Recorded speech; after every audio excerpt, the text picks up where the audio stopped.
The three main questions you need to ask at settlement time when this attorney is asking you to take a 50, 60, 70% cut. Okay. The first question, let's say the attorney says, hey, Dr. Slater, I know you treated my client. You have a $6,000 bill. Will you take two? Well, what I would respond is not without a little more data. You're asking me to make a business decision. I make business decisions based on data. I need more data. So the first question you need to ask is, did your client authorize you to short pay me? Did your client authorize you to short pay me? You already know the answer to that question. The answer is no, they didn't. They're just trying to see what they can get. Okay, so that's the first question. Do you have an authorization from the patient, from your client to short pay me? That's the first question. The next question is, did you present 100% on my bill and 100% on my notes to get this settlement? Well, you already know the answer to that question. They didn't just do half your notes or half your bill, they did the whole thing. Did you use all of my records and present my whole bill for settlement? Well, you know the answer. The answer is yes, they did. So you're not going to take that big cut. So that's the second question you're going to ask the attorney. The third question, and this is the big one. Mr. Attorney, again, you're asking me to make a business decision. I need to know who the other providers were. I need to know what they're taking on a reduction. So I need you to share the disbursement sheet with me. Share the disbursement sheet, that's attorney-client privilege. No, it's not. They've signed a HIPAA compliant forms. They've signed your assignment of benefits, your HIPAA compliant form. You gave them the records. Those were doctor-patient confidentiality. But you shared the records with them. So that attorney-client privilege is a tactic that they use to scare you. It's BS. If you ask for the disbursement sheet, in many states, according to American Bar Rule 1.14, they have to share the disbursement sheet with you according to their own bar rules. And let me show you. Okay. Let me share my screen here. So I'm on the AmericanBar.org, American Bar Association, and we're looking at American Bar Rule 1.15. It's called Safekeeping of Records. Okay.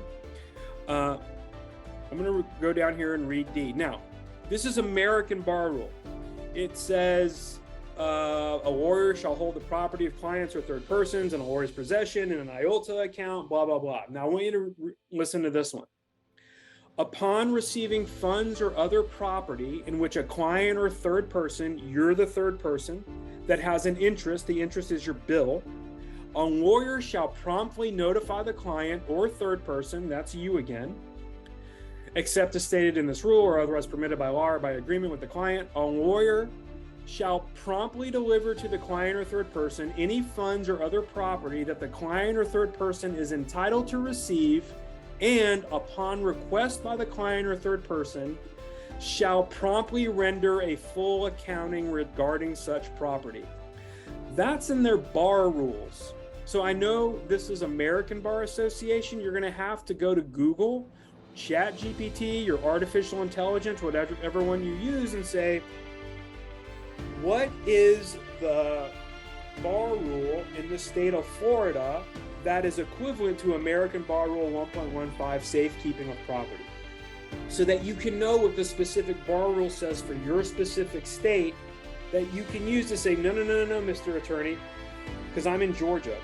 Bar Rule 1.15 in the state of Georgia, the safekeeping of records, says this exactly. Same with Florida. So you're going to have to do some research and figure out through Google what is the equivalent bar rule in the state of Nevada to American Bar Rule 1.15, safekeeping of records, and then you're going to get to the your state bar association's website. You can also just go to their website and type safekeeping of records and see what it says. Now you're armed with their own bar rules to use against them. Okay? So I wanted to share that with you because that's how you're going to get paid. They have to share that disbursement sheet with you. All right. Guys in here, what's up, Robert? Good to see you. Any questions about that? Any hang-ups about doing that?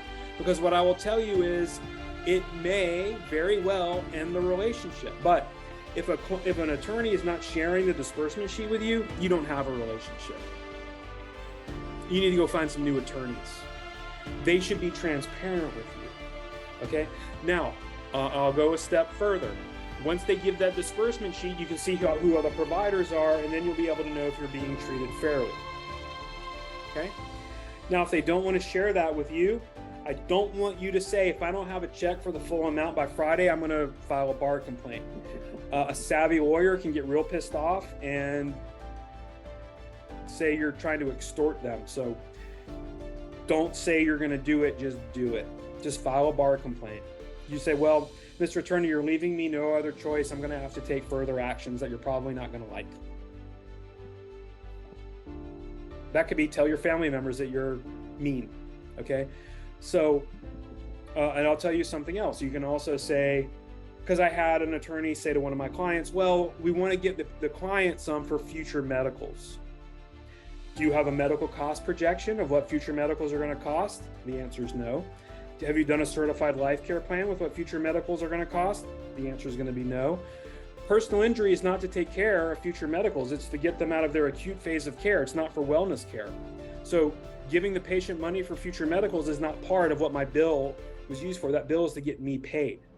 So if an attorney says something like that, I want you to be aware of this law called theft by conversion. Theft by conversion means if the attorney takes your bill and enriches themselves without paying you, that's theft by conversion. That's a felony. So if things aren't going well in negotiations and they're not going to show the disbursement sheet, and you can just say, well, I think I'm going to have to engage with my own counsel because this sounds like theft by conversion. You're not threatening, you're just making a statement. But that usually gets your bill paid. But again, it ends the relationship. All right, so I wanted to cover those 3 top questions. Did the patient authorize you to short pay me? They didn't. Did you use my entire bill and notes to get the settlement? They did, not 40% of your notes. And will you share the disbursement sheet with you? I'd like to see who all the providers are to make sure I'm being treated fairly. And, I just want to see who has an interest in this case. By their own state bar, they have to show that to you. And so if you file a bar complaint, it can be disbarred. So I've helped a lot of doctors, a lot of them in Florida. That's not a comment on personal injury attorneys in Florida, just happenstance. They got their bill paid in full by asking those questions and bringing up the bar rule 1.15. It's something else in Florida. I forgot what it was. But Jason and Dennis can tell you about how I helped them there. So that's what I wanted to share today, those top 3 questions about getting paid. Don't get run over by these attorneys. And I'll show you this as well. So I have a YouTube channel. I just wanted to share this real quick. And on my YouTube channel, I've got over 150 videos on PI. Stop getting bullied by personal injury attorneys at settlement time. I go even deeper into what I just shared here. So that's a great video there. But there's over 150 videos on here that just fill in the 4 corners that aren't covered in my paid program to help you be a better personal injury doctor out there in the market. Like and subscribe to my channel. Like and subscribe. Have a great day. Talk soon.